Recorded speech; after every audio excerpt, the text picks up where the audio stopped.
Good morning, everyone. Thank you for coming. My name's Nicole Barcikowski, and I'm the Director of Country Programs for the Health, Finance, and Governance Project. Thank you all for being here this morning. As you might see, we have a lot of folks here in the room, but we also have, it's the new age of joining meetings virtually. So we are anticipating quite a few participants online as well. I think our last meeting we had over 100 folks joining us from around the world. So we'll check in a moment and see who's joined us virtually. Want to welcome you all to a session, a meeting and conversation around strategic purchasing for health. I'm going to put on my glasses because I can't see everything that I'm supposed to say here. I just want to introduce the session and tell you a little bit about what's going to be happening this morning. This is the second presentation in a series on Advancing Health Financing for Governance series. And we're going to be focusing on why strategic purchasing is important.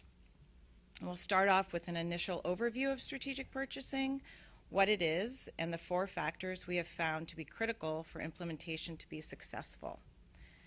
Then we'll take a deep dive into some specific country examples, including a look domestically at the implementation successes and challenges.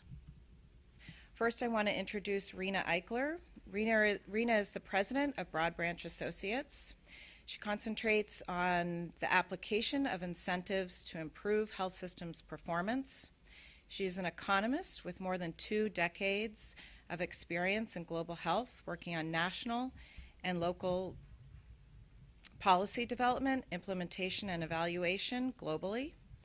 Rena has provided technical support on strategic purchasing that incorporates performance-based incentives to organizations and countries such as the World Bank, Gavi, Inter-American Development Bank, and I could make a long list of many others that she's worked with, including Bill and Melinda Gates Foundation and others.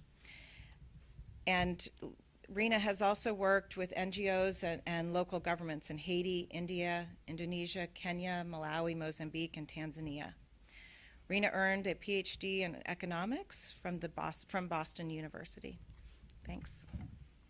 Thank you, Nicole. So my task this morning is to first get everyone sort of on the same page about what we mean by strategic purchasing, and then move on to talk about our framework that we've developed through HFG about what it really takes to implement strategic purchasing effectively. I'd like to thank my co-authors on the brief. I hope you had a chance to pick it up outside. Cheryl Cashin and Lauren Hartel were co-authors, and then we had contributions from a number of other colleagues from HFG. How do I move the? You should just be able to. No.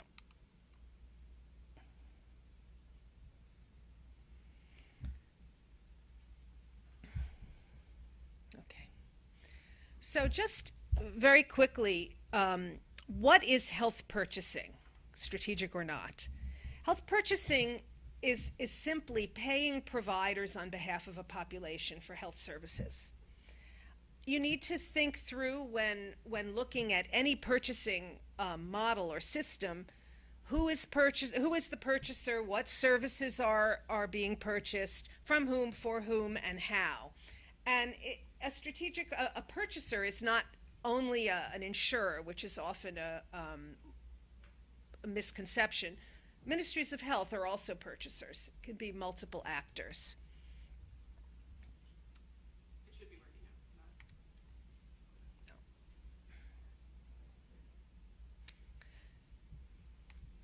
It's not. Passive purchasing is when providers are paid where there's no link to what they do for the money. So there's no focus on incentives or measurement of performance.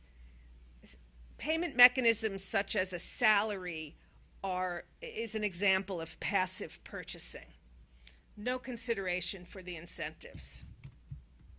Strategic purchasing, however, relies on information about performance and includes a payment mechanism that that pays providers based on in a way that tries to stimulate their behavior to achieve certain results. And it creates the right incentives. And these incentives also contribute to multiple things that improve the performance of the health system, using resources more effectively and efficiently, making sure that care is delivered at the right level in a system, making sure there's a focus on quality. There are a number of ways that this can be designed, and that becomes a more strategic purchasing model. Now, strategic purchasing can be a powerful tool to drive health systems. A lot of these issues on the slides are the things that can be impacted. For example, if you pay providers a fee for each service delivered, we know that there's a likelihood that there will be many of those services delivered, whereas other models might result in fewer of those services delivered.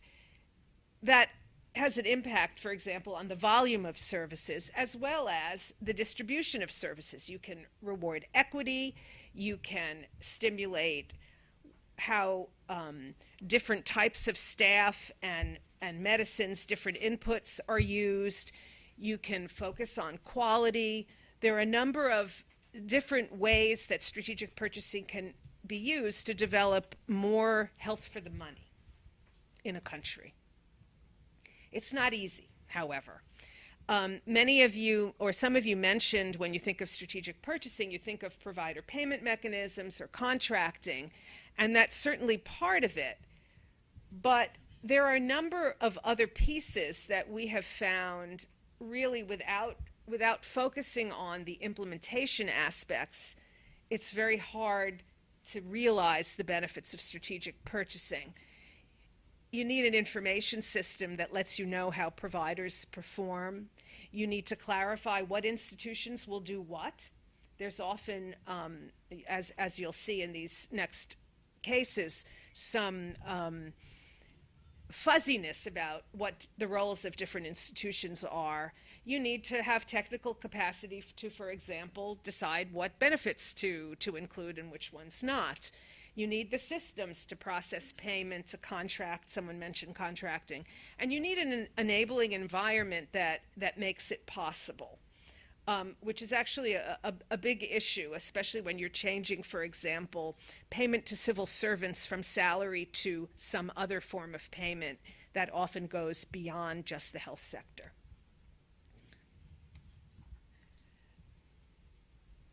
As I said, we found in our work at HFG that strategic purchasing is sometimes made without full consideration of all these implementation factors. And without considering those, it doesn't move very far.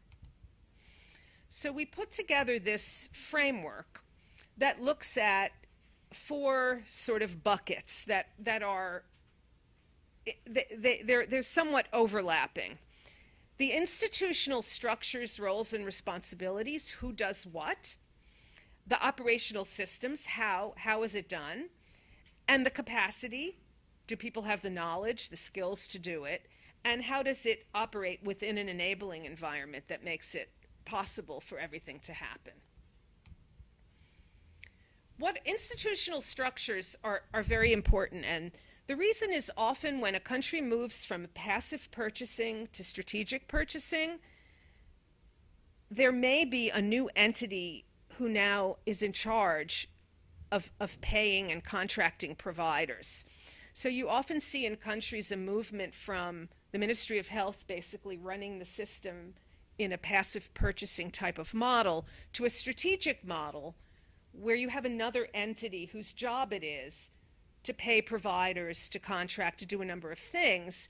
And very quickly, in many countries, you start to see a lack of clarity on what is the role of the Ministry of Health and what is the role of this purchasing entity.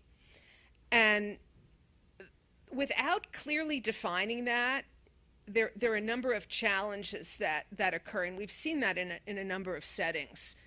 So some of the things that need to be decided are what's covered, what's in the benefits package, and what's not. Who, for example, is a beneficiary of some sort of subsidy, and how do you enroll the population? You need to know who is going to pay for it. How is revenue going to be collected? How are the funds going to be managed? And you'll see in a minute that's a big issue, because you often have cases where the Ministry of Health decides on the payment mechanism, but this entity that manages the operations of strategic purchasing is required to manage and break even. But they don't control some of the decisions that are needed to be able to make sure that they can break even. Bit of a challenge. Contracting, as somebody mentioned, the provider payment mechanisms, of course, rate setting, contracting. There's a whole number of operational elements that you need to think through the institutional structures to do it. Who does what? And then you need the systems that do a number of those things. Here's such a list of some of them.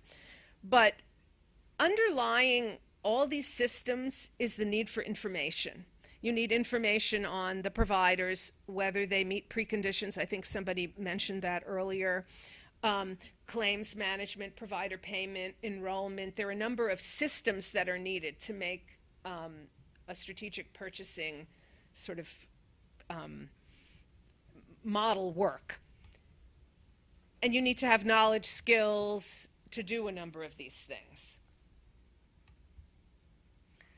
The enabling environment is very important, both within the health sector and beyond. And I'll share an example in a minute in the Kyrgyz Republic, where just recognition that governments change caused the government to actually pass a regulation requiring a certain payment mechanism. Because if you don't think about that, once a government changes, a lot of things that have been implemented could be rolled back. And we've certainly seen that in the United States as well. Civil service regulations extend beyond the health sector. Public financial management rules are very important. They extend beyond the health sector, and you need rules that allow paying for outputs, because strategic purchasing in some way is about paying for information about what's actually delivered. If that's not allowed, if payment is not allowed, you have to really relook at the financial management rules for the country. There are a lot of issues around what happens at the national level and what is the mandate of a more decentralized or subnational level in a country. We see disconnects between the national role and decentralized role in a number of countries. That's a challenge. And then donors also can impose a challenge in that they often give funding in an earmarked way. So it makes it difficult for a country to fully implement strategic purchasing if they need to, for example, focus certain money on HIV or something like that. It limits flexibility. So all of this is part of the enabling environment. So I'm going to talk a little bit about Indonesia first. HFG has been working in Indonesia. We have been helping the government. Indonesia has implemented a national health insurance system with a single payer that is close to covering the majority of the population.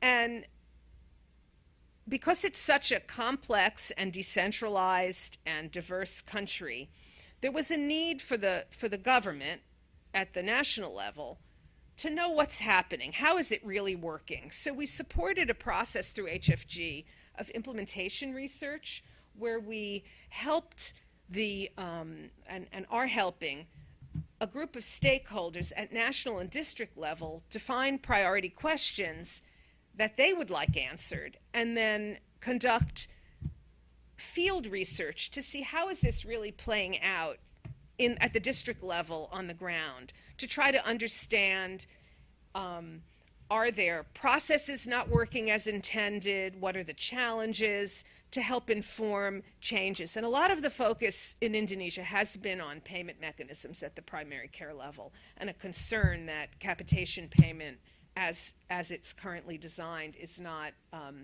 alone achieving the goals of this strategic purchasing reform. But in addition, we have been helping the government look at the different roles and responsibilities, and we've conducted a mapping exercise. This is just part of it to give you a sense, where we looked at different functions, benefits enrollment, monitoring. You see a bunch of the different entities. And this is an example here of the purchasing agency in Indonesia called BPJS, and then the role of the Ministry of Health. And you'll see that the Ministry of Health, for example, has the role of designing provider payment mechanisms and setting rates. But the purchasing agency has to manage the money, has to remain in fiscal balance.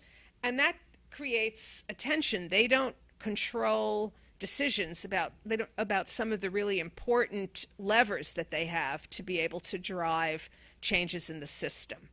And in addition, I mean, this is just one part of the mapping.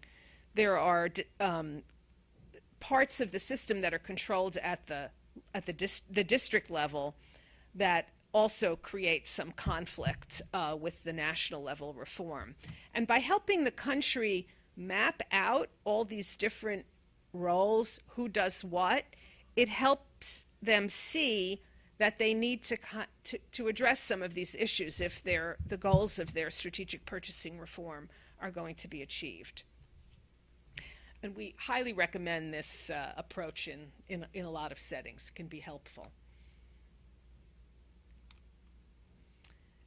In the Kyrgyz Republic, HFG helped the government design payment mechanisms for tuberculosis.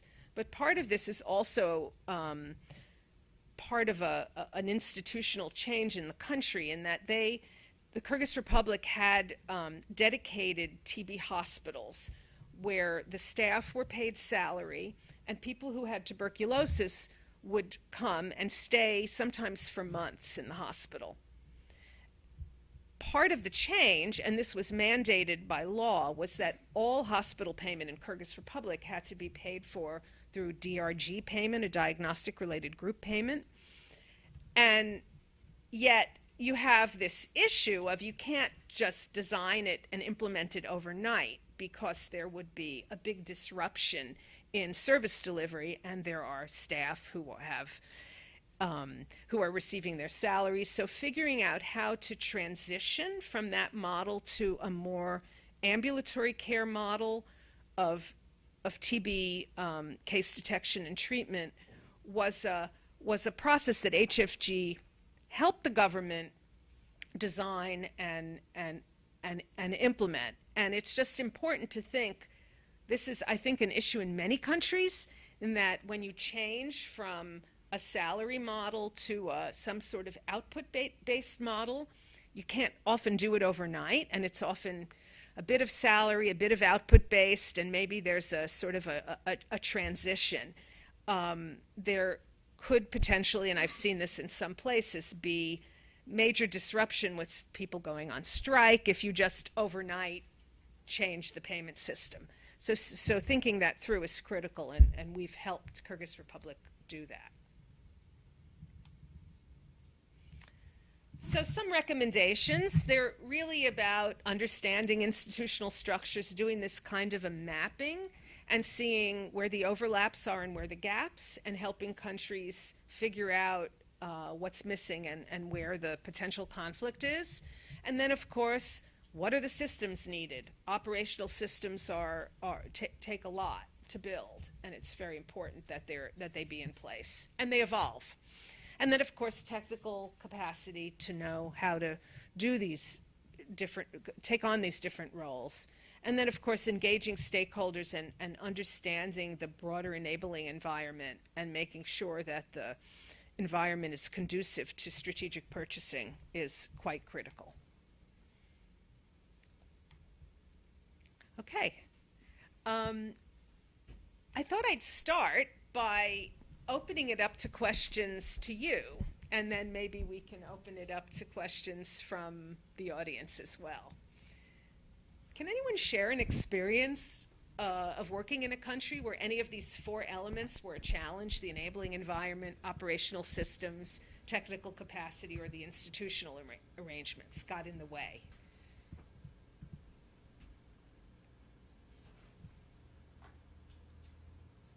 Yeah. Does someone have the microphone? Yeah. And please tell us who you are when you. I'm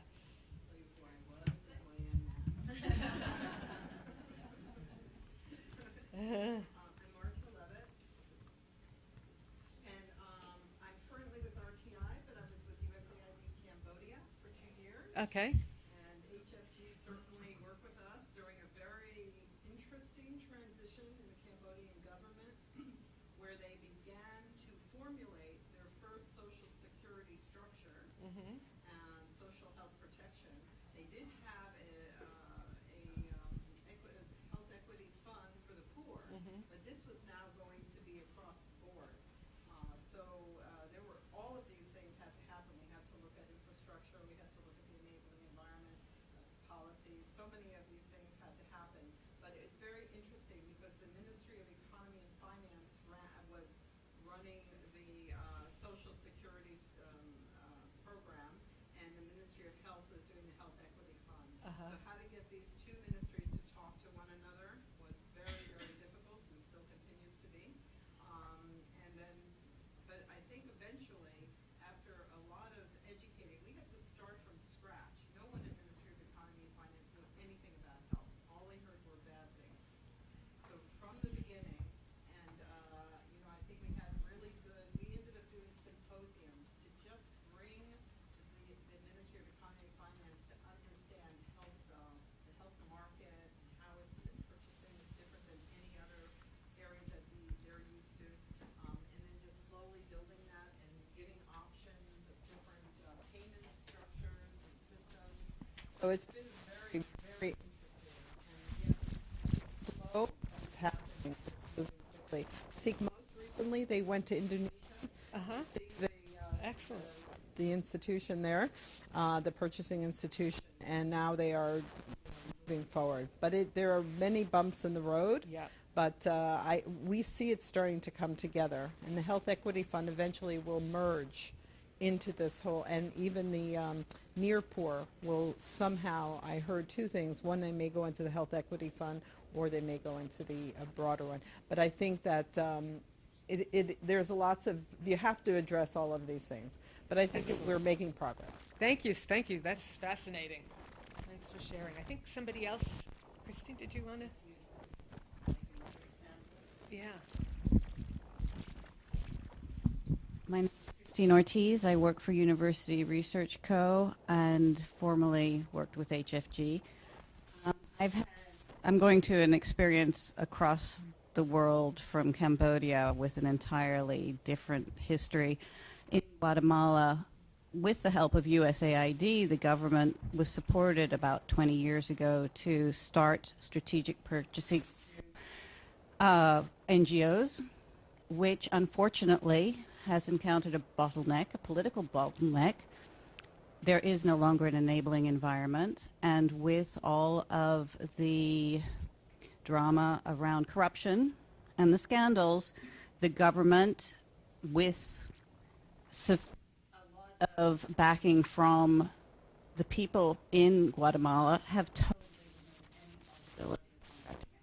It's no longer legal. So 4.5 million people are without primary health care services because there's no way for the government health system to catch up. Wow, that's fast. So the issue was concern that the government was not contracting in a transparent way. Is that Indeed, that was the that issue. was the issue? Okay. Does anybody else have a comment? We have someone from the back here.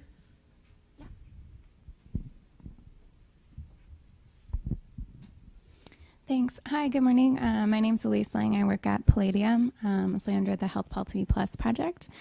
And we're currently working in Madagascar to help them support a new strategy to reach universal health coverage, which includes the development of a new national health insurance scheme.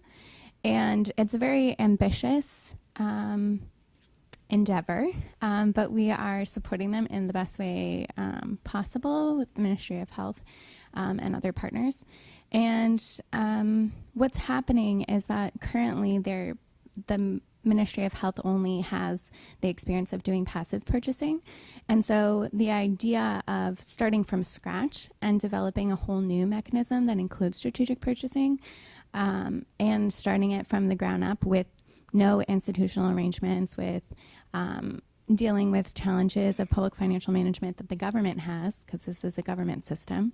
So if you have low budget execution, how do you ensure that that money is also going to flow correctly, right, when you develop this new national health insurance scheme? And all the institutional arrangements for setting up the fund in the most legal and regulatory way possible to ensure strategic purchasing. So it's challenging, so I appreciate this discussion. Thanks. That's great, thank you. So I wanted to move on. I want to give you the opportunity to also ask questions. But first, I'd be interested to know which element of the four do you think is the most important? Institutional structures, systems, technical capacity, or enabling environment. If you had to rank them, which do you think is the most important? Just speak out, yeah. Catherine?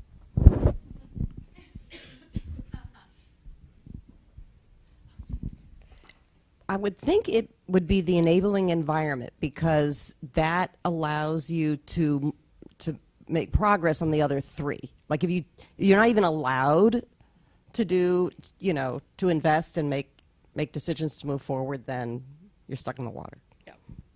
Anyone else?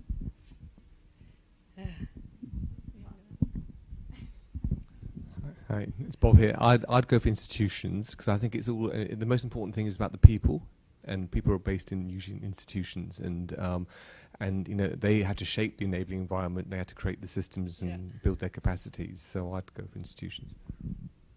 Anybody else? Well, let's look at the next one. Which do you think is the most challenging? All of the above.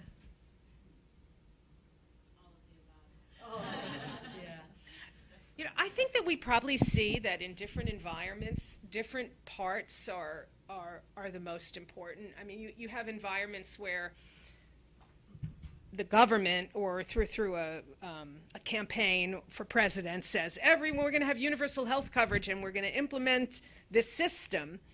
And then comes the slog of having to figure out how to make it work. And then in other settings, the reforms operate sort of in a more technical way, with tweaks along the way. But I think it depends. All of them are important, and all of them are not, it's not fixed. So it isn't that once you get it all right, you're done, because it's an evolving system as well. So anyway, I'd like to open it up to questions and comments from the audience.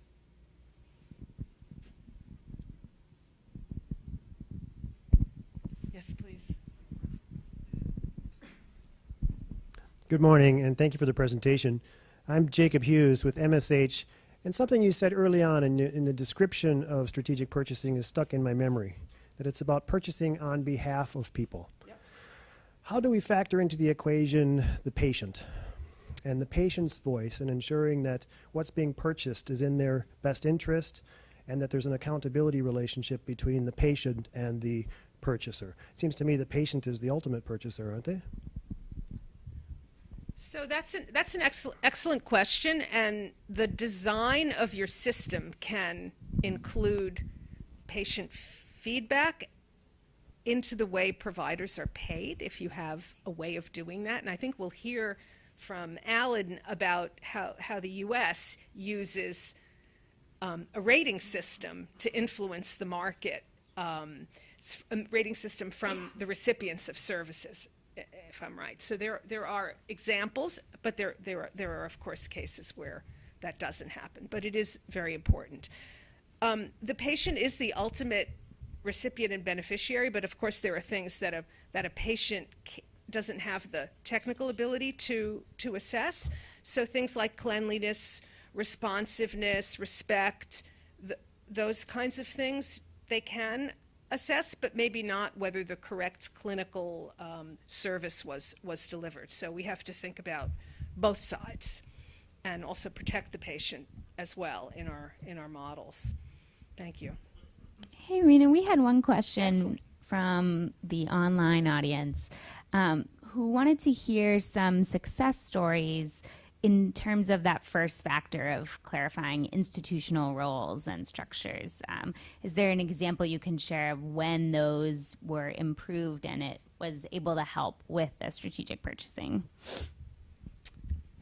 That's a tough one because I think it's a evolving model. But I think in Indonesia they're making progress on clarifying the institutional structures and roles, and part of how they're doing that is by just first seeing that there is a gap and a mismatch, and also considering what does it really mean to do strategic purchasing in a decentralized environment where districts have control over a lot of the health services, and figuring out how to sort of put together all those pieces. It's not 100% success story yet, but it's moving. Thanks.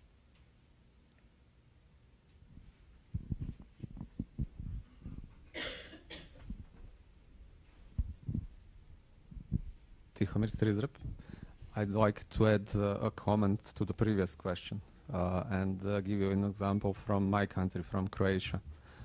We have a national health insurance fund, and patient associations are represented in the board of the national health insurance fund. So they can directly influence decisions of the health insurance fund.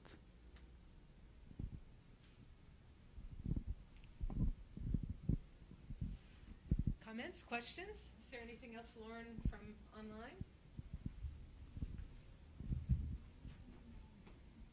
Maybe we can hear a bit from Cambodia again. So in Cambodia, when they developed the Health Equity Fund, embedded in that, and that was with technical support from URC, they embedded a monitoring system where they actually went out and met beneficiaries and made sure that they actually received the service, because there was, the payment, whether it was made or not made, and accurately charged. And so they had a whole system, and then there was a system in case they found some irregularities, and that went all the way up. So there is a way to get that kind of feedback on the payment side. It wasn't necessarily a patient feedback about satisfaction, but I think that one is tricky. What do people want and what should they get is two different things. So this is a really interesting point, which is once you start somehow linking the payment to outputs or some sense of performance, you need to verify that those services were actually delivered. And doing that in a way that is cost effective is a challenge in environments where we don't have good linked information systems. But I think as countries are evolving, we're seeing more and more opportunities to do that in a more cost-effective way. But it's a challenge. And maybe Alan will, when he talks about the U.S., we'll hear a little bit about how it's done in the U.S. to give us a sense of what might be possible in a number of settings. Thanks. Rena, one more. Yes, please. Hi, Jonathan Calley from HFG. Can you talk a little bit about some of the challenges with getting providers to go along with switching to strategic purchasing? And are there any strategies that have worked in specific countries to convincing them that it's a good idea? That's a great question. So with any change, there are winners and losers. There are people who are afraid of change. There are a number of challenges. in some settings, in most settings actually, providers continue to receive their salaries, and the strategic purchasing element, the payment for outputs or for performance, is on top. So that's usually okay if people feel like I have the opportunity to earn more. But of course, that starts to become a budget buster over time. It is very difficult to, I mean, ideally, if it's working, you would want to start to reduce the amount of payment to the providers that is based on their fixed salary and use that money to start paying for outputs. Very few settings have succeeded in doing that, and I was involved in the reforms in Colombia in the 1990s, and that was part of the model of the reforms in Colombia, and it was a huge sticking point to actually be able to implement the reform, to be able to reduce people's salaries. That becomes a challenge, and I don't know that we have a solution for that, except to maybe say maybe just having a little bit on top is enough to start making providers more responsive and accountable for delivering services to people. I don't think we know, but that's a great question. Thank you. Yeah.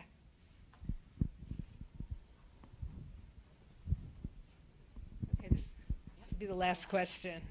Thanks. Oh, again, a comment. From my personal perspective, I think that it's very important to prepare reforms on the consultative basis, to include providers from the very beginning in the development of the provider payment methods, because in that way you get a buy-in from their side. Yes, yeah, that's critical. Okay. So thank you, and maybe we'll transition now to the next session. I'm going to introduce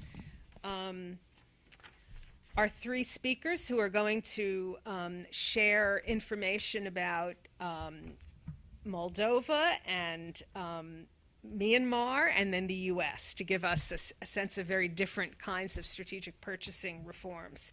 Tihomir Strizrep has worked for 9 years in the healthcare administration of the Republic of Croatia, and he's worked in a number of positions, including the director of the National Health Insurance Fund. So he has experience managing this monster as well as helping other countries manage it.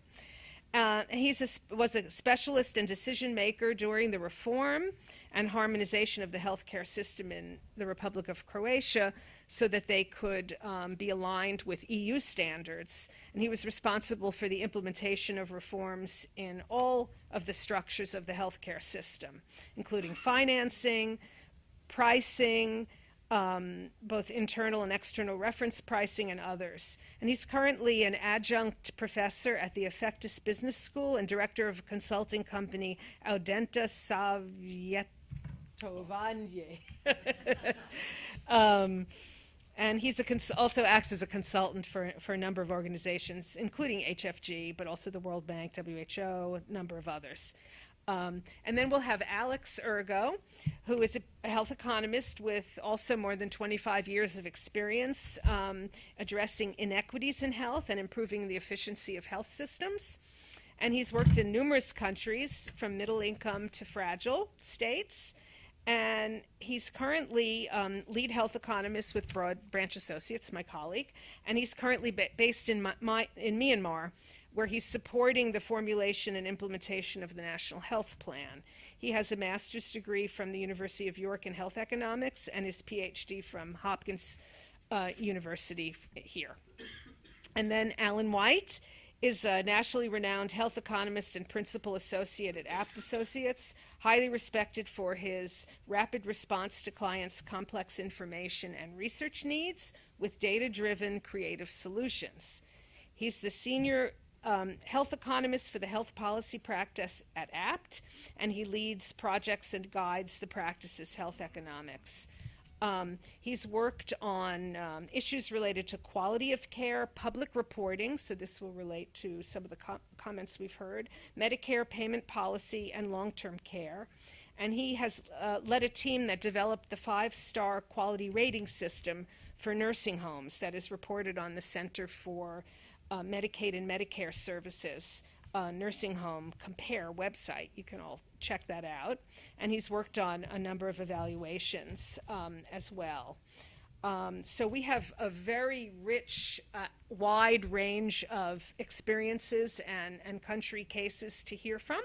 And so please, while each one will present, note down your questions, and then hopefully we'll have a rich conversation after they finish. So I'll turn it over to Tihomir.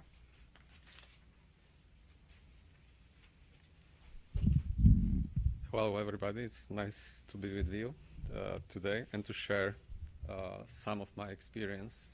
I will talk about Moldova, not Croatia, where I was the director of the monster, as you said. Moldova is the poorest European country, but they were the pioneers of the health reforms in CIS region, former Soviet Union countries. And they've established National Health Insurance Fund and so on. What happened? Okay. So I will start from the institutional structures, and from this slide you can see the similarity with Indonesian case, because there are many stakeholders who are involved in the development of the provider payment methods, contracts, sample contracts, and so on. So as you can see, there is a National Health Insurance Fund, which is officially single purchaser of medical services, but on the other hand, they don't decide on the payment mechanisms, they don't develop provider contracts on their own. They depend on the Ministry of Health and eventually on the government, which has to approve sample contracts before Health Insurance Fund can start with the contracting. So we cannot really talk about the purchaser-provider split in Moldova, because government and through the Ministry of Health is also a provider of healthcare services.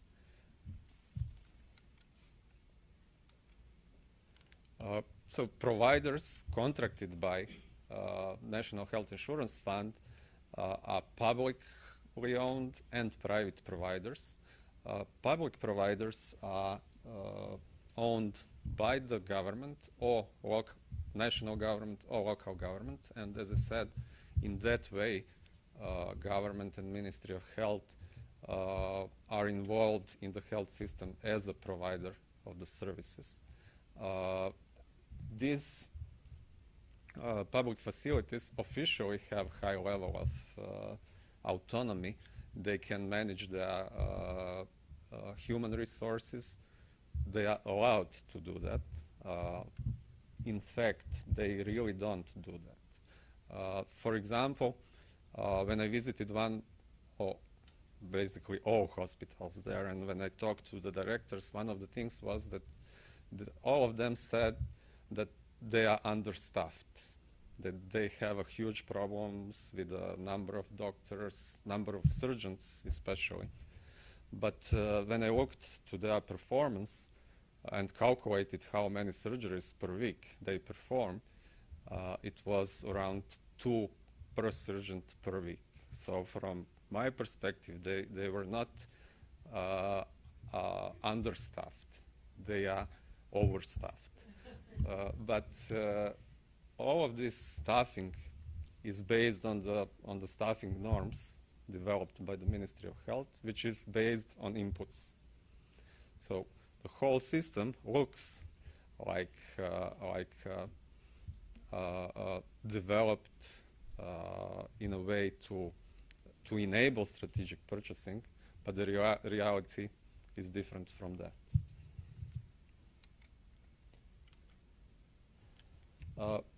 How the contracting process works, officially again, it has 3 steps. First step is from the provider side. They developed their proposals for the next fiscal year. Then there are 3 rounds of negotiations between the providers and National Health Insurance Fund, and eventually they sign a contract. But in reality, again, things are pretty different. There is no almost any influence from the provider side on the final contract, on the volumes of services which were contracted, on the annual budget, and so on. When we talk about the provider payment methods, again, on the paper everything looks very sophisticated, very modern. They use DRG system for the payment of the acute inpatient services. They use capitation and pay for performance for the payment of the primary health care, and per diems for long-term care.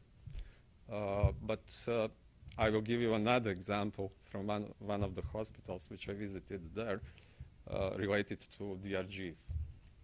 Before I visited that hospital, I asked for the DRG data from the National Health Insurance Fund.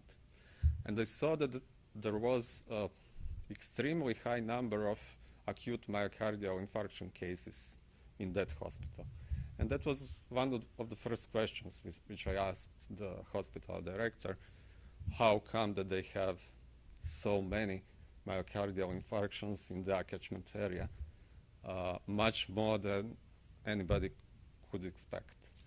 And he said, who gave you this information? That's not true. We didn't have so many of them. And I said, these are informations which I got from the National Health Insurance Fund. And they've collected information from your side. He said, no, that's not true. And then he called his hospital statistician. They still use old Soviet type of medical statistics. And that statistician came with different set of data based on these old forms, Soviet forms. And the difference in numbers of patients with myocardial infarction was 5 times more in DRG data than in official statistics. So basically they didn't care about the informations provided to the National Health Insurance Fund. These informations were not and still are not audited at all. Payments are not exactly based on these informations. National Health Insurance Fund transfers monthly installments to the hospital, and they really don't use DRGs as an instrument for the strategic purchasing, although it is there, and it is based on the Australian DRG system. Similar things are with primary health care and long-term care and so on. There is an information system to collect DRG data from the hospitals. That's the only national level IT system. They collect these informations on the wards, on the paper. Then administrative personnel key in all the informations, diagnosis and procedure related informations into the online system. But as I already said, they don't care too much. They don't care at all if the quality of information was good or not. They didn't develop a monitoring and audit system to audit quality of the data. Besides that, providers don't get any feedback to see how their performance compared to other similar hospitals, for example. So they really don't know where they are, if they are good or not, if they are better than others or worse than others. And feedback to the providers is, from my perspective, one of the most important things to improve the whole system. I will give you an example from Croatia related to the feedback. When we started to publish all informations on hospital services, immediately after that, 1 or 2 days after we published that for the first time, there were articles in all newspapers, on TV, discussions, debates on the TV, and so on, about the performance of the hospitals. So National Health Insurance Fund didn't have to do anything to improve their performance because they were pushed by the public, by the journalists to improve their performance. And there was no any director who wanted to be director of the worst hospital in the country. All of them now wants to be directors of the best hospitals in the country. And as I said, without any direct influence from the Ministry of Health or National Health Insurance Fund. So it is very, very important to include, to involve public and to inform public about the performance of the providers, because that will create additional pressure to the providers to perform better. What can we say about the current strategic purchasing environment in Moldova as a conclusion? Although everything looks pretty well developed on the paper, reality looks different from that. They still have very low surgical activity, for example. Performance of the providers is not monitored or audited. Average length of stay in the hospitals is still much higher than in comparable countries. They still have many hospitals, and the responsibility to develop network of the hospitals is on the Ministry of Health and eventually government, which has to approve that. At the same time, National Health Insurance Fund have to contract all hospitals, all public hospitals, which are a part of the national network. Bed capacities are still high, and occupation rates are low, and so on. One very important thing is that out-of-pocket payment is still very high. And I really think that the level of income of the providers from the official sources and unofficial or informal payments is very important if we want strategic purchasing to work. In Moldova, majority of the income of the doctors is still from informal sources. So they don't care too much about the reforms made by the National Health Insurance Fund and the Ministry of Health. And I saw similar examples in other countries, in Kyrgyzstan, for example, where they, on the paper, have the same system as in Moldova, but most of the income for the doctors is still coming from informal sources.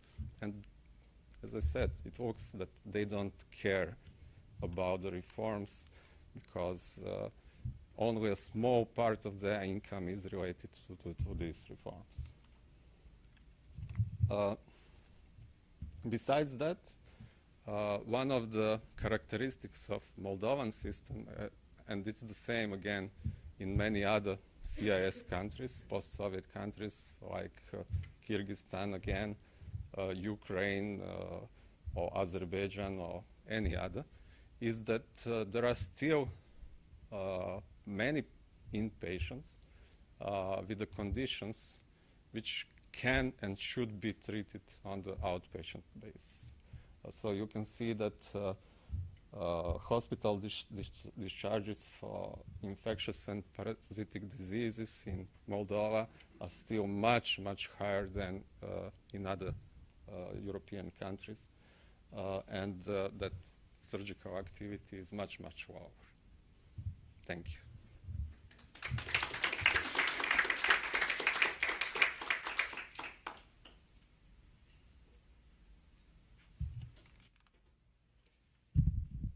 Good morning, everyone. It's a pleasure to be here and to see many familiar faces. I'm going to describe another case which is very different from the other two cases, from Moldova and from the US. I'm going to talk about Myanmar, which is at the very beginning of the journey towards universal health coverage.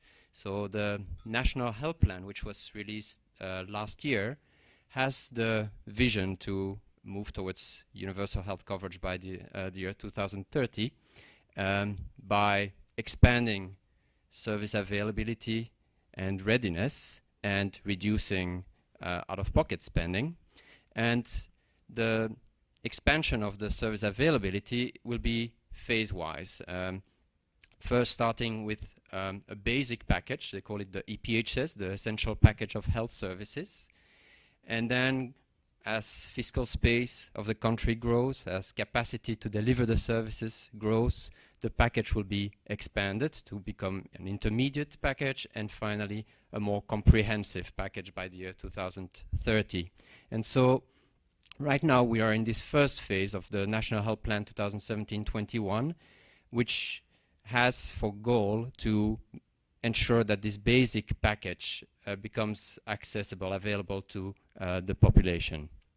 And then the subsequent national health plans will build on these efforts to further expand the package and reduce out-of-pocket spending. This slide shows the conceptual framework of the National Health Plan. And the reason why I show this slide is to focus on this part here. This National Health Plan is very different from previous ones in several ways, but one of the ways is that this plan recognizes that the government alone will not be able to deliver those services to the entire population. It recognizes that it needs to rely on other providers, whether the providers in ethnic controlled areas, which are called the ethnic health organizations, or NGOs, which provide services in parts of the country, or the private sector. And because we're focusing on a package that's mostly primary healthcare, in this case, the private sector that's most relevant are the GPs. And so the idea is that all these different types of providers would deliver the services included in that package and deliver it with at least the same minimum quality standards. Maybe a few words first about the health financing context in Myanmar. So for many decades, Myanmar was one of the countries with the lowest government spending on health. It's changed in recent years, so it's increased, but from a very low baseline. And so despite these increases, we're still only at roughly $12 per capita, which is roughly 1% of GDP that comes from the government, meaning that the vast majority of the funds still come out of the pocket of patients. They need to pay when they get sick. And it's roughly 74% based on the latest poverty survey. So that means that many people forego the care they need because they can't access it, and those who do go for the care are often faced with catastrophic or impoverishing spending. And it's estimated that more than 1.7 million individuals a year fall into poverty because of their spending on health. So far, there is a social security system, nascent, which has a health insurance component, but that component covers only roughly 2% of the population. Of course, only in the formal sector, in the private sector. It covers only the contributor, not the dependents. So it's really very small in the big picture.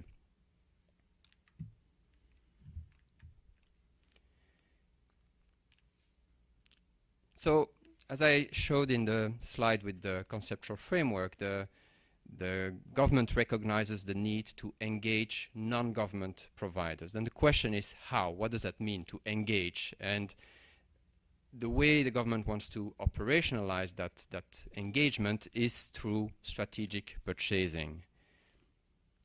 Right now, there is no health financing strategy yet in the country. So the process to develop such strategy is about to start. And it will take a while because it will need to involve many stakeholders, including the Ministry of Planning and Finance, Ministry of Labor, where the Social Security is housed. It will need to include parliamentarians and all the other stakeholders. So this process will take a while.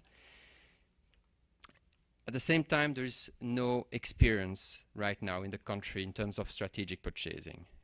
If you look at the public sector, all the services are paid through the traditional line item budget, which is a little bit outdated and quite rigid. In the for-profit sector, it's all out of pocket.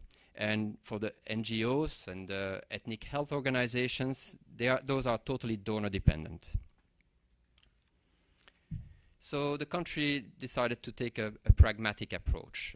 And rather than wait for this health financing strategy to be totally finalized and endorsed, why not already start with developing the skills that are needed, the capacity that Rena was referring to, the systems that will need to be developed? Why not start with small pilots? And the rest of my talk will focus on one of those pilots. And that pilot is implemented by an international NGO, Population Services International, or PSI, which in Myanmar runs one of the largest social franchises in the world. And so, because they are already in this kind, engaged with this network of private GP clinics, they thought this would be a good platform to start testing some ideas in terms of strategic purchasing. And so in this pilot, PSI contracts a handful of GP clinics in the Yangon area. And basically the GPs that participate agree to provide a certain package of services, which is not yet the same as the one that I mentioned earlier, the essential package of health services, because GPs don't have the capacity to and are not allowed to deliver all the services that are included in the EPHS. But the idea is to gradually move towards that same package. And so the GPs agree to deliver those services to the households that have been identified, which have been first targeted. Those are the poorest households in those areas in Yangon, which are basically which have a lot of slums and migrant populations coming from the rural areas. And so those households have to register with the clinic. They go through a free medical checkup, which is also an opportunity to detect some of the non-communicable diseases and to get a better profile of the population that the GP covers. And in return for delivering this package, the GP receives a mix of capitation payment and performance-based incentives. And this pilot is part of the strategy that's also outlined in the National Health Plan, where basically, in this case, PSI simulates the role of a purchaser, because there is no, apart from the Ministry of Health and the small Social Security Board, there is no clear picture as to who the purchaser will be in the future. And so PSI plays the role of a purchaser with these GPs, and gradually will increase the number of GPs that are part of this experience. in the meantime, build all the skills that are needed. How do you identify the beneficiaries? How do you define the capitation amount? How do you define those performance-based incentives? All the skills, the systems that Rena was referring to in her presentation are being developed through this experience, and the idea is to transfer gradually those skills to whatever entity will become the purchaser in the country. And basically to expand and replicate this experience, gradually government money will also start flowing to this entity. So the purchasing entity will start getting the funding instead of PSI. PSI role will then change. It could become some sort of intermediary, which can then handle the contracting of many GP clinics to remove some of those administrative complexities from the nascent purchasing entity. And then other, for example, ethnic health organizations will be able also to receive money from such purchaser and channel that money to their clinics and so forth. So that's kind of the vision, to start from the bottom with concrete experiences, showing what works, what doesn't work, learning along the way, and expanding. And this is where HFG comes in.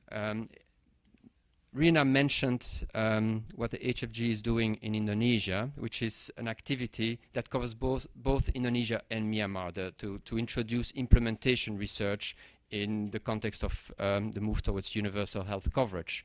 So in Myanmar, HFG works closely with PSI to build implementation research into this pilot that I just described.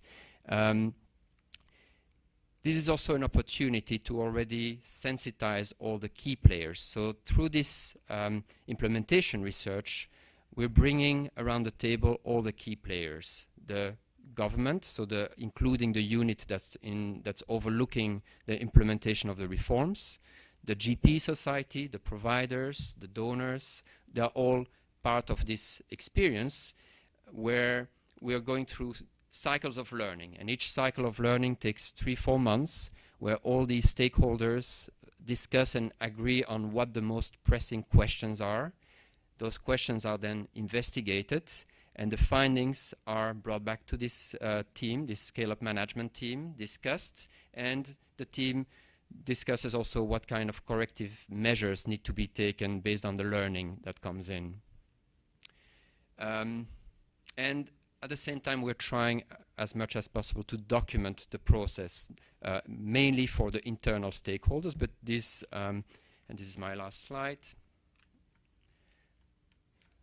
these briefs, we have 3 so far, are also shared more globally with other countries, because I think the learning that comes in this kind of experience is really key, because as previous speakers mentioned, strategic purchasing is something that evolves.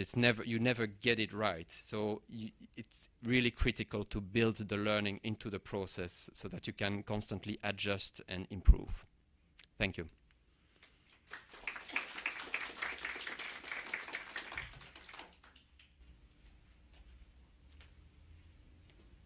All right, good morning, everybody.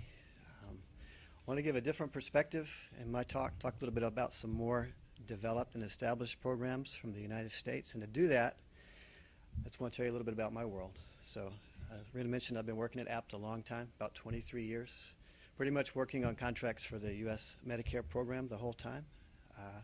Been working on a variety of projects intended to improve the quality of care for Medicare beneficiaries.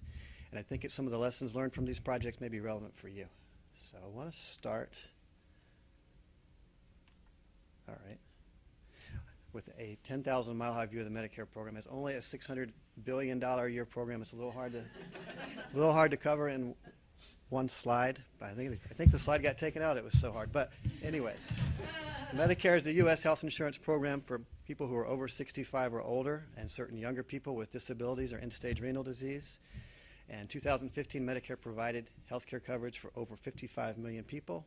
And it covers most types of medical care with varying types of cost-sharing arrangements, including hospitalizations, physician visits, some nursing home care, home health, prescription drugs, hospice, and more. And as I mentioned, a lot of money spent on Medicare, $672 billion in 2016, and that was 20% of healthcare expenditures in the United States.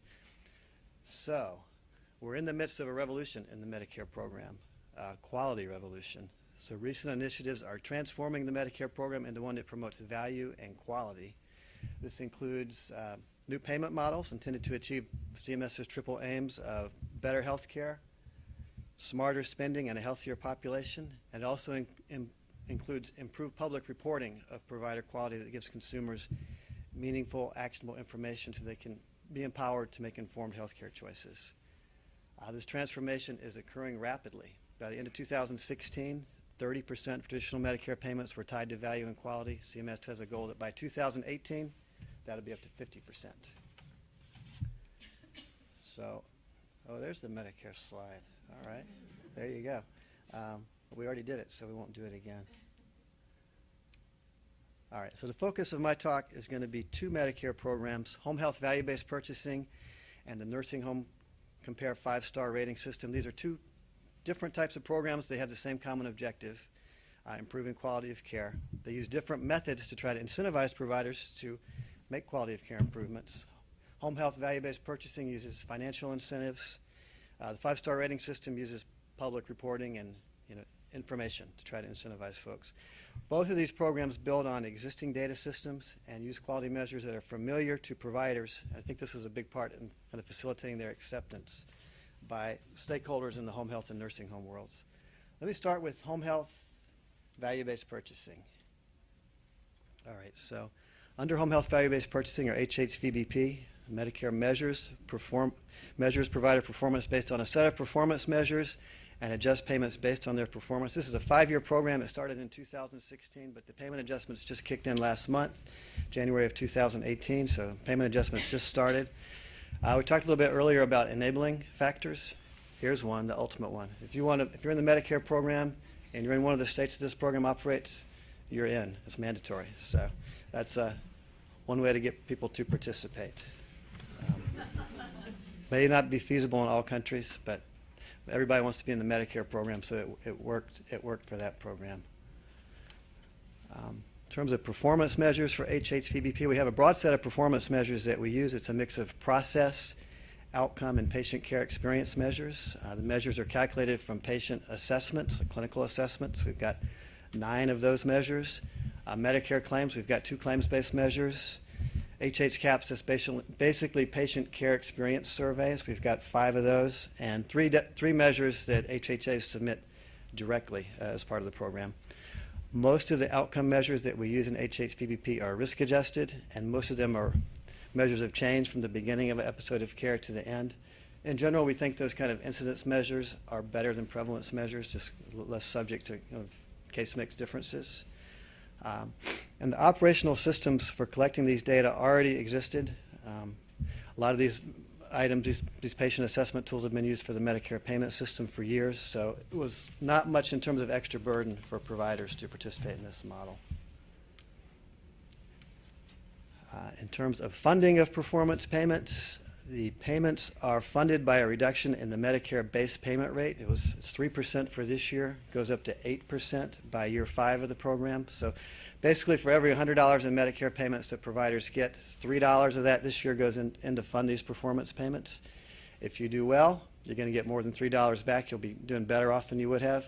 If you're not performing well, you're going to take a financial loss. You'll get less than $3 back. So this model ensures the overall budget neutrality of the program because it's funded kind of by this reduction in the Medicare base rate. I think a key limitation of this approach is that we're not able to really tell providers what level of performance is associated with what kind of payment adjustment. It really depends on relative performance for all the agencies in your state. And we calculate performance payments separately for each state, and in most states separately for small and large home health agencies. We feel like regular reporting to agencies on their performance is an important part of HHVBP. So participating agencies receive reports both quarterly and annually. So the quarterly reports are intended to support continuous quality improvement, and they include performance information on their performance using the most recent data available. From a lot of the measures, it's just with a 3-month lag. So we gave them reports in January of 2018. They had data through September of 2017 for most measures. Some of the measures, specifically the claims measures and the patient satisfaction measures, have a little bit longer lag, 6-month lag on those.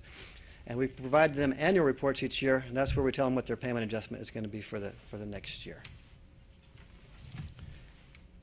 Part of APP's job as the implementation contractor for HHVBP is to provide a variety of monitoring and oversight of the program. So we provide ongoing monitoring that focuses on trends and utilization and the number of agencies in participating states. Really a key focus of this is to make sure we're not having any unintended consequences, for example, on access to care. We want to make sure the agencies aren't leaving the marketplace because they have a payment reduction or anything like that. So we regularly monitor that performance on utilization. We also track performance on the performance measures, the quality measures that are used in HHVBP. And that's really to support ongoing refinements to the HHVBP model.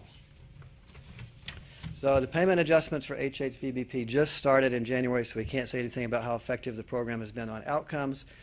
But I think there's general agreement at CMS that this program has been successfully implemented and it's well run. And I think a key to that is really the close collaboration across the contractors that work to support the model. We've got the implementation and monitoring contractor, which is APT. We calculate performance scores. We do the monitoring I talked about. We support CMS in exploring changes to the HHVBP model, and we facilitate the project's technical expert panel.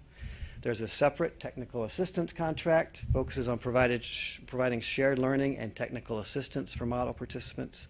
They staff a help desk that they can use to ask questions and keep a list of provider points of contact for the model. There's also an IT contractor who operates the web-based portal that agencies can use to access their reports, submit the data for the model, and also submit recalculation requests if they believe we've made an error in their calculations. And there's a separate independent evaluation of HHVBP focusing on how the model impacts behavior and quality.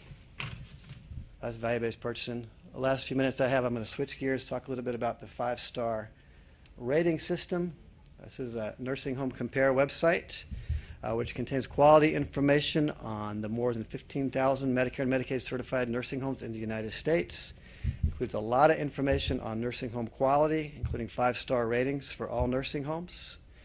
Basically, it takes information that CMS has been reporting publicly for years, these huge downloadable data sets, but tries to make the information more easy to use for your typical consumer who may not have the time or technical skill to download massive data sets and analyze it and try to make sense out of it. So provides a means to research and compare information about nursing homes. Goal, give comprehensive information in an easy to understand format. Let's see. This is the landing page for Nursing Home Compare. You type in Nursing Home Compare in Google, get to the website. It's going to come up here. You can type in, if you're looking for a nursing home in a particular city or with a particular name, you type it in here, and it will show you all the nursing homes in that market that meet your search criteria. This is results for a few of the nursing homes in Charlotte, North Carolina, which is my hometown. And it provides some information on the name of the nursing home, their address, and then rates them on these, just like you see on Yelp or Amazon. 5-star rating category, there's 4 different dimensions. There's an overall rating, which is the one on the left. They're also rated on their inspection surveys, their staffing level, and their quality measures. And because a lot of people like to be close to mom or dad if they go to a nursing home, it tells you how close the nursing home is to where you started your search from. This particular screenshot has a nursing home that's got a 5-star rating, that one on top there. Also has one that has a 1-star rating, perhaps not the best nursing home in Charlotte. This is intended to be a starting point for figuring out what issues you might want to talk about when you go visit nursing homes. But very easy to get. You can get this search result in just a couple minutes and have a lot of information on nursing homes in the market of interest to you. This is normally, well, in the old days, this would be the point in this talk where I would put a chart up that showed how dramatically all the performance measures that we use in Nursing Home Compare have gone up since we started the rating system. I won't do that anymore because we don't believe that all that improvement is actually real quality improvement. We believe some of it is, but some of it is gaming, manipulation, coding changes, things like that. So I just want to conclude on Nursing Home Compare by saying it has been a very impactful program. The website gets lots and lots of hits. We know that nursing homes pay very close attention to their ratings. This is just some evidence. Some of the places, they use, don't really see the one-star places promoting it that much. But the five-star places, they want you to know about it. My favorite is this one here because it's in chalk. So if their rating changes, they can change it. We update the ratings every month. So it's used by providers as part of their rating efforts, used by consumers, and we feel like it's kind of a little bit different from strategic purchasing, but kind of another way to try to promote and incentivize quality of care. So thanks.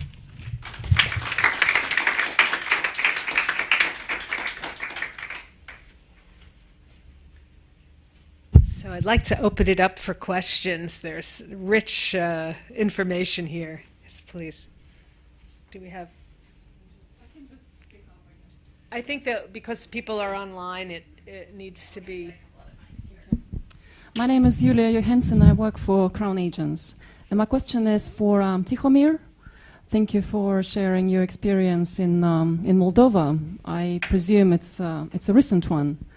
I worked in Moldova some 10 years ago on a USAID-funded project that aimed to address a very serious problem with hepatitis B and C as a co-infection with HIV/AIDS, and also to address TB. So my question for you is, in your opinion and in your experience in Moldova, to what extent the strategic purchasing scheme that exists there and payment mechanism address the infectious diseases as a national health priority or as a major source of mobility and mortality in the country? Thank you. Yes, you are right. My experience from Moldova is very recent, from 2016 and 17. As I already said in my presentation, it seems that there were no changes in the way how the infectious diseases are treated in Moldova compared to old Soviet practices. They still admit most of the patients with infectious diseases. They usually stay in the hospitals for a long time. I remember another example, the visit to one of the hospitals when I asked them which are the major types of diseases which they treat, and the answer was full. Yeah. 20% of the cases were full cases. So, as I said, it seems that they still didn't achieve any improvements in that field. On the other hand, there is a small part in a pay-for-performance formula related to that. So at the primary level, there are some improvements. But from my perspective, the most important part which is missing in order to change this practice is the outpatient drug benefit. So if a patient wants to be treated free of charge, they have to be admitted to the hospital, because hospital has to provide necessary drugs. On the other hand, if they want to be treated at home, they have to pay for those drugs, because outpatient drug benefit is not available at all. Interesting. Bob? Question for Alex. First of all, it's Bob Fry, HFG Project Director. First of all, thanks for all the presentations. They're really interesting, wonderful range across countries. But question for Alex. One thing that comes out very strong in this discussion is the need for sort of like independent analysis. I mean, even in all countries, it seems to be true, and even a country we heard in the US where there's an online system, but even so, it needs some sort of analysis to see whether that data really is worthwhile. So in Myanmar, who's investing in the institutes that are going to do that analysis in the future? Who's going to do the future analysis in Myanmar? Thanks so much. I don't think we have the answer to that question yet, because this is one of the things that will need to be defined in the health financing strategy, where they kind of outline the institutional responsibilities and roles, and we are not yet at that point. So it's still up in the air. We don't know. Christine Ortiz, URC. To keep this balanced, I have a question for Alan about the HHVBP experience. And I'm mostly interested in developing countries, but perhaps something that you have thought about in the U.S., and please tell me about any discussions there have been, is how do you approach improving quality in underperforming providers when they face payment reductions, when they're actually getting lower payments back, so they don't have the money necessarily to improve the quality? I'd be really interested in hearing your input on that. One dimension of the HHVBP model, thanks for the question, because I don't think I mentioned this in the talk, but in HHVBP you can earn performance points both for your performance level and for your improvement relative to the baseline. So even agencies that are low performers can do quite well in HHVBP if they're improving over time. So that's one. I think that's a key dimension. We are concerned about particularly some of the home health agencies that serve the more vulnerable population, like the Medicaid populations, kind of being more likely to have payment reductions, and we're monitoring that. I don't know that we have an answer for that as part of testing this thing in 9 states to kind of see if those kind of unintended consequences occur. But I do think the scoring rules are designed to not just reward those that are already top performers, but to try to incentivize improvement across the whole spectrum. Hi, good morning. Lois Schaefer at USAID. Thanks to all of you, and my question is for all of you for your very interesting presentations. I spend a considerable amount of my time at work worrying about broad health workforce issues. I heard a lot about doctors in your presentations, but not much else. I heard a murmur in the crowd. Maybe they feel the same way. And in fact, how often they are kind of a barrier to this. I remember when you're talking about Moldova, and they have different ideas and opinions, and they're not getting their income from the healthcare system per se. It's from other sources, et cetera. I was just wondering if any or all of you could just say a few words about the involvement of other cadres, nurses, midwives, community health workers, even as a way to kind of move down closer to where care is given and improve access if UHC is actually our goal. I can give you an example from many different post-Soviet countries, because in most of them, position of the nurses is still the same as it was in the Soviet times. They are basically used as an administrative support, not as a medical staff. So there are no capacities on the nurses' side to provide medical services. In most of these countries, they still didn't develop education capacities for that, and so on. Moldova is a little bit different in that field.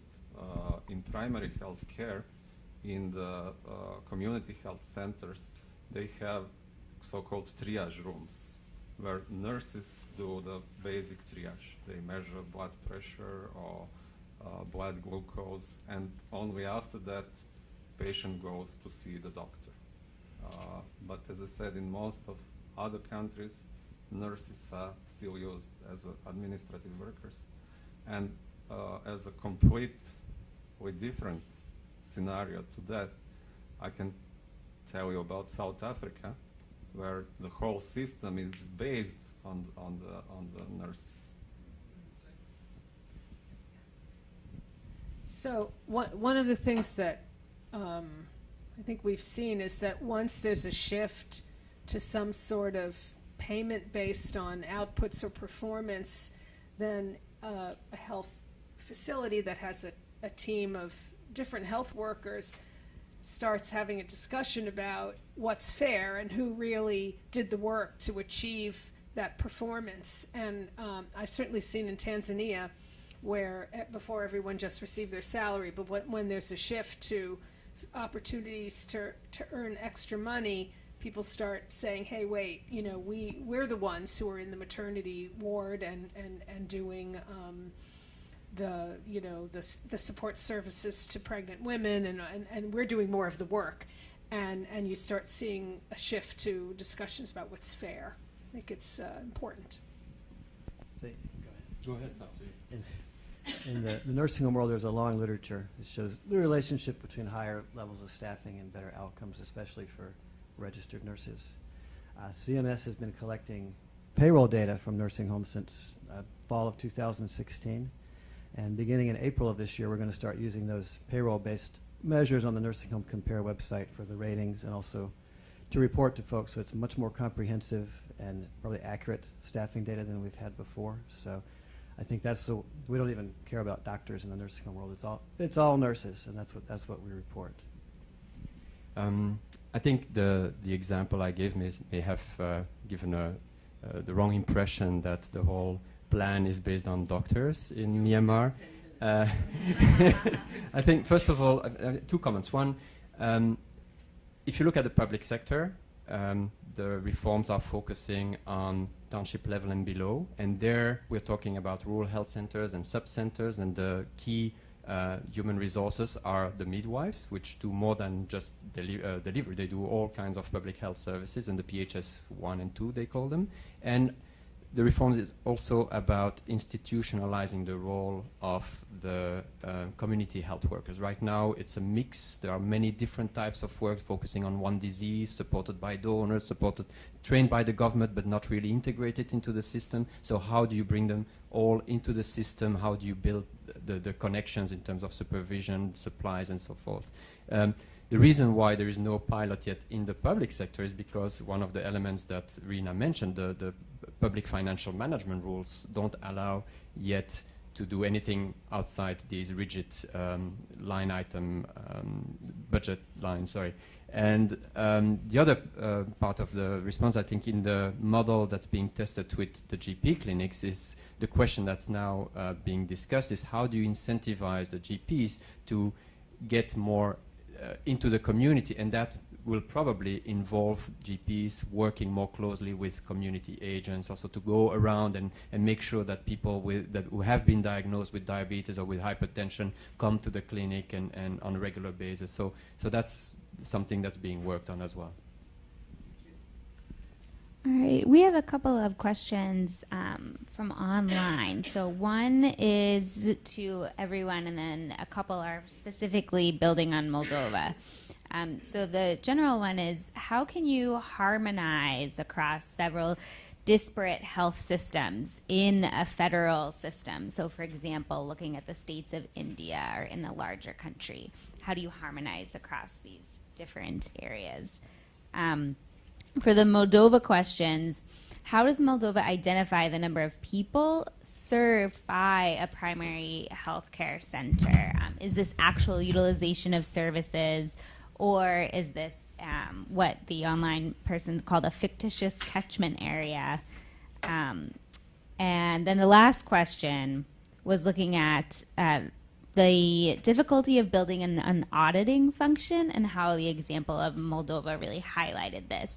And that the Health Equity Fund in Cambodia deliberately built this auditing function into the system. And so are there any lessons learned from this? Is the Cambodia Health Equity Fund something that could potentially work in larger countries? Could you talk about that a little more? You want to start? Okay, go ahead.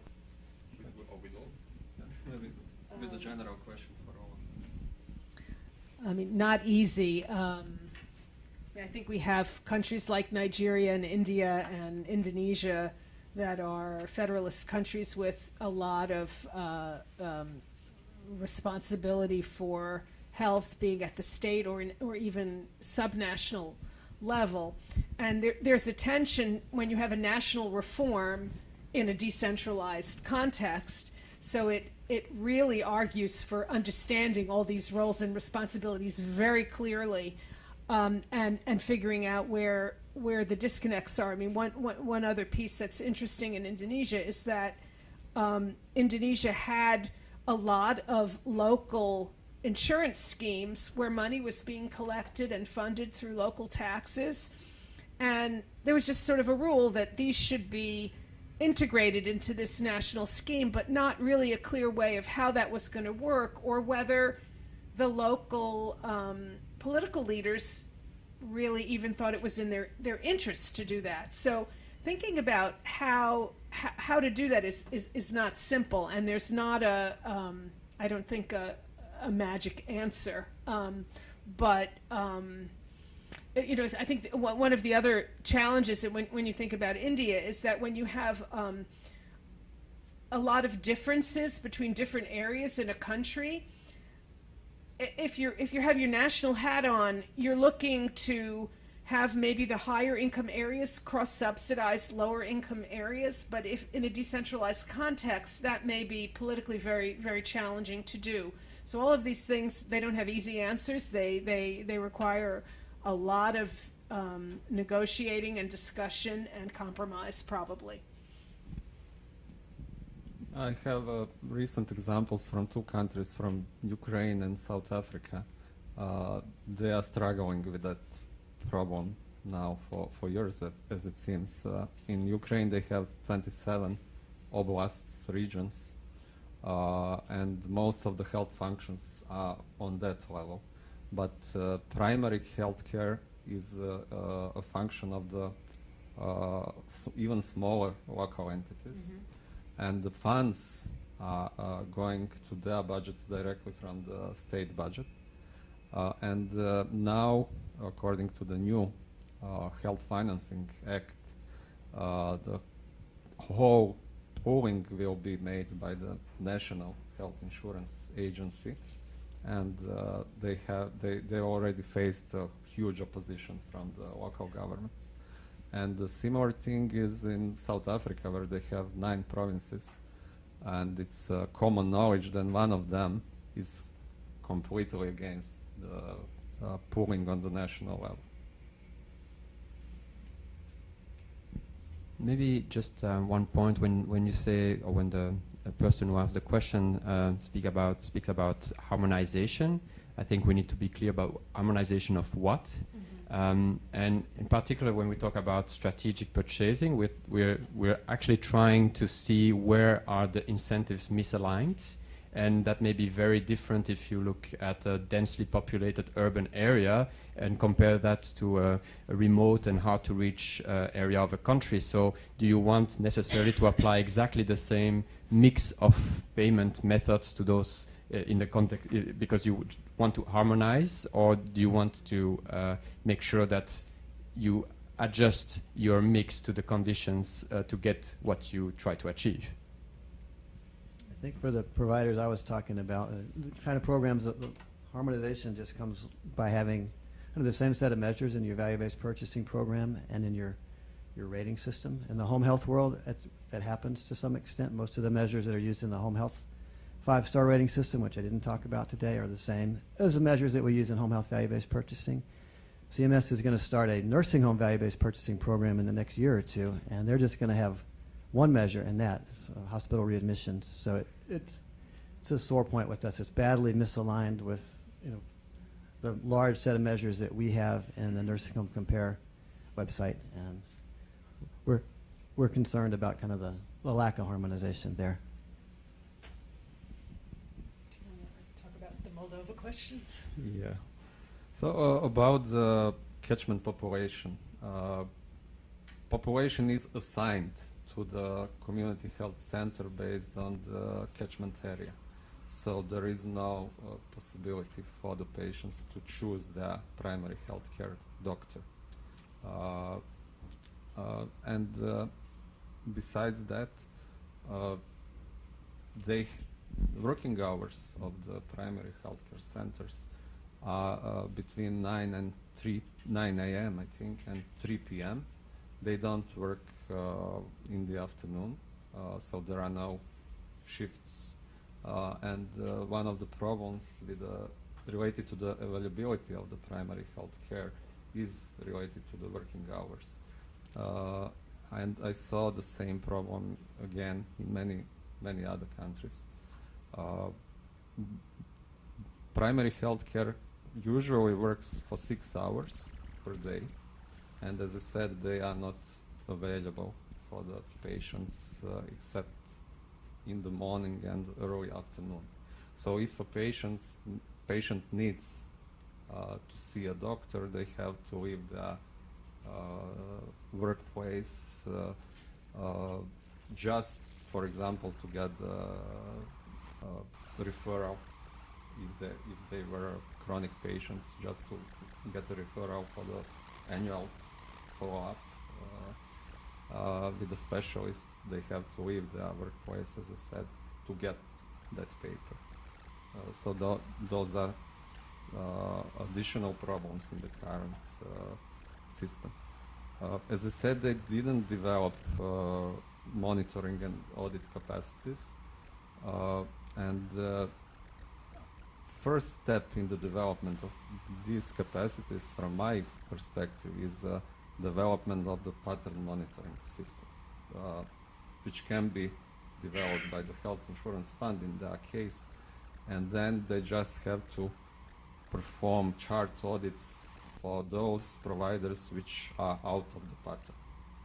But they didn't develop any of these capacities for now. If we think about DRGs, the whole payment is related to the data provided by the hospitals. It is based, DRG assignment and eventually DRG payment is based on these informations provided by the providers. And if you don't develop monitoring and audit systems, you really cannot rely on them, as it was said in a US example too. No, thank you. So I think part of that question was also about Cambodia. Is that right? That Cambodia somehow was able to implement an audit system? One of the questions that often comes up right away with that is, how much does it cost, and what proportion of the total budget is focused on auditing, and how do you determine whether it's worth it? Do you want to share? I don't know who was on the phone. Probably someone who knows more than I do. So in Cambodia, it was the auditing function was done. URC managed it, and they contracted CBOs to go out and collect the information from beneficiaries. Yes, initially that is it is expensive, and once it starts getting embedded or mainstreamed, institutionalized into the government, they're trying to figure out what will be the way to do this monitoring, what will be the most cost-effective way. So I don't know what they've decided so far, but it may have to do with the payer, because they're going to want to have a monitoring system. Are they paying? Should they be paying the amount they're paying? Did those services actually happen, etc.? So they are sorting that out. But initially, for the first so many years, it has been donor funded, and yes, it's not inexpensive, but it got them to where they are today. Thank you. Just in addition to the Moldovan example, what we did in Croatia was to oblige providers to give invoice to the patient, not just to send an invoice to the Health Insurance Fund for the reimbursement. And immediately after that, we started to get phone calls from the patients to say, I saw that they gave infusion to me, but they didn't.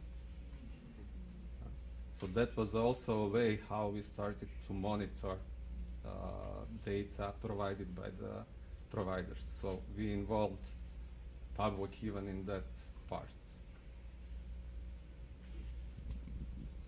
This is a real challenge, and it's about information and about flows of information. I think it's quite interesting that I think both in Medicare and in Croatia, if I understood correctly, that there are just sort of algorithms that pull out outliers. So that's what the focus is on. Data's reported, and if it seems something doesn't seem right, there are too many myocardial infarction treatments that don't make sense, that's flagged. We don't have, I don't think, too many systems in low and middle income countries that work like that. it requires a good information system to be able to do that. Other comments, questions? Jenna? Hi, thank you so much for the presentations. And I also worked in both the U.S. health system and in developing countries and working on strategic purchasing. And what really struck me about all three presentations was the idea of kind of incremental progress towards strategic purchasing. Because I know in the U.S., for example, you mentioned that there were quality measurement systems in place already that this program is able to leverage for strategic purchasing. And I know that those quality measurement systems were voluntary for decades. You know, people were voluntarily reporting quality information, and then there was an incentive to voluntarily report these systems. This is like years and years and years, and do we have that type of time in some of these developing countries? I think that there's a challenge in a lot of these countries where we don't have a decade to do, you know, some of that incremental work, and how do we do it given that, you know, administrations change and the implementing agencies aren't writing regs every year to enable this type of change over time and incremental kind of baby steps towards strategic purchasing. So I'm just curious to hear from the panelists about specifically developing countries. How can we help countries make these incremental steps toward a kind of more sophisticated strategic purchasing system? An easy question. Yeah, you are doing that in US for 20 or more years, as you said. In Croatia, we are doing that for 15 or more years. In Estonia, they are doing that for 15 or 20 years. But there is a huge experience from these countries which now can be shared with the developing countries. And one of the purposes of this workshop, I suppose, was to share that experience, that there is a know-how which they can use.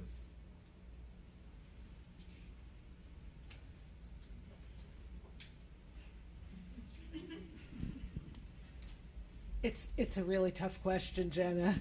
But clearly this is going to evolve and iterate over time, whether there's changes in, you know, implementing organizations or not. It's going to work that way, I think. Okay, Bob, we'll have the final question. Oh.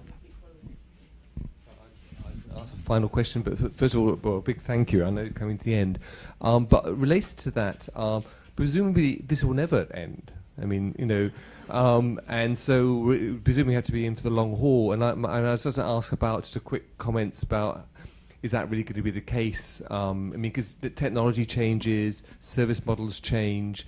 In low middle income countries, we're seeing much use of technology in a community that changes the whole service delivery mechanism completely. So this is going to keep on changing. So presumably these mechanisms will need to adapt as the service delivery models and technology changes as well. But maybe some final comments.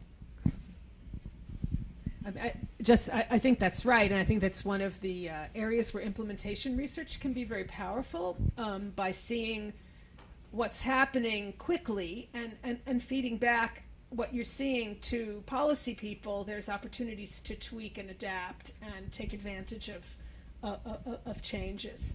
But this is, you know, another challenge, but also exciting. Questions about evolution? I think some countries also have the opportunity to leapfrog in Yes. some ways, and I think that's definitely that can take some shortcuts, but in the end it's still a learning experience, and even if there are global lessons you can draw on, when you start trying to apply them in a local context, you will still face implementation challenges. So it's, yeah, I don't think you can get away from the fact that it's an ongoing process and it takes time and it's continuously evolves. Yeah, nursing home compare changes every few months, so it's always evolving to take advantage of new measures and new technologies, new information that's out there. HHVDP, it's a little more clunky because it has to go through the rulemaking process, which slows it down some, but we're always looking for opportunities to improve that model too. But you can't view it as a static push a button, produce the measures. It's a very, very dynamic environment for both those projects. So I'd like to thank everyone here in the room and online and our presenters for sharing these very rich cases and examples, and we look forward to learning as we all evolve and as systems evolve over time. Thank you.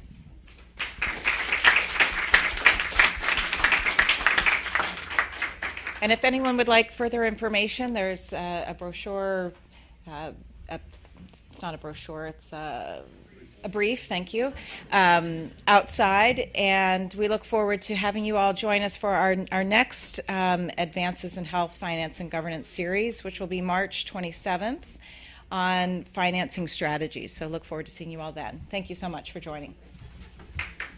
Thank you.